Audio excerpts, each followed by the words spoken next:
నారాయణ రెడ్డి గారి మరణ వార్త విని నేను దిగ్భ్రాంతి చెందాను. ఆయన నాకంటే 11 ఏళ్ళు పెద్ద. ఉస్మానియా యూనివర్సిటీలో నేను విద్యార్థి నాయకుడిగా ఉన్నప్పుడు ఆయన తెలుగు డిపార్ట్మెంట్లో లెక్చరర్గా పనిచేసేవాడు. అప్పటికే ఆయన కవిగా పేరుగాంచిన వ్యక్తి.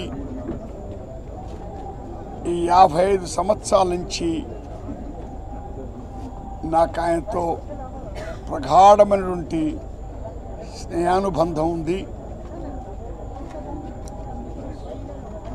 ఆయన తెలుగులోనే కాకుండా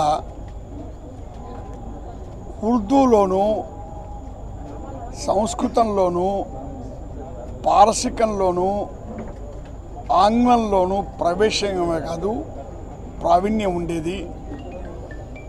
అందుచేత ఆయన కవిత్వంలో ఆయన సాహితీ శైలిలో ఒక కొత్త ధోరణి మనకు కనబడేది.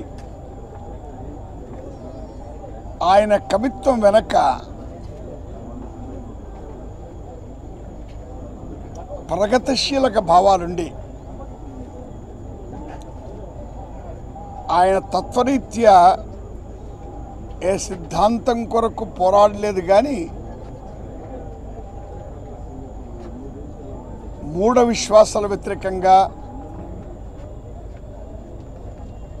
ఆయన ఎప్పుడు నిలబడ్డాడు. సమాజంలో మార్పుకు నిలబడ్డాడు. ఆయన తెలుగు భాషలో పుట్టిన అందరికంటే పెద్ద భావకవి అని చెప్పొచ్చు. కానీ ఆయన పాటల్లో కానీ కవిత్వంలో కానీ ప్రగతత్వం ఉండేది. ఆయన భాషలకు, ప్రాంతాలకు, దేశాలకు అతీతంగా మానవతావాదాన్ని నమ్మిన వ్యక్తి. వ్యక్తిగతంగా స్నేహశీలి, రాగద్వేషాలకు అతీతుడు, అజాత శత్రువు. మరి అంతటి గొప్ప కవే కాకుండా అంత గొప్ప మనిషిని మనం పోగొట్టుకున్నాం. అయినా వారు నిండు జీవితం గడిపారు. వారి జీవితం గురించి మనం కొంత స్ఫూర్తి పొందవలసిన అవసరం ఉంది. ఆయన ఎప్పుడు కూడా లేని దానికి అరులు చాచలేదు. తన అల్ప సంతోషంతో ఉండేవాడు. తనకున్న దాంట్లో తృప్తిగా ఉండేవాడు. ఆయన ఎప్పుడు సంతోషంగా ఉండేవాడు, సంతోషాన్ని పంచిపెట్టేవాడు.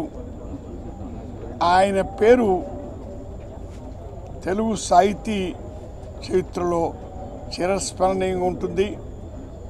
ఆయన కవితలను కొన్ని భాషల్లో తర్జుమా చేశారు. ఇంకా తర్జుమా చేయాల్సిన అవసరం ఉంది. ఇంగ్లీష్లో కూడా చేశారు. ఇంకింత చేయాల్సిన అవసరం ఉంది. ఈ చొరవను ప్రభుత్వం తీసుకుని చెప్పి నమ్ముతుంది.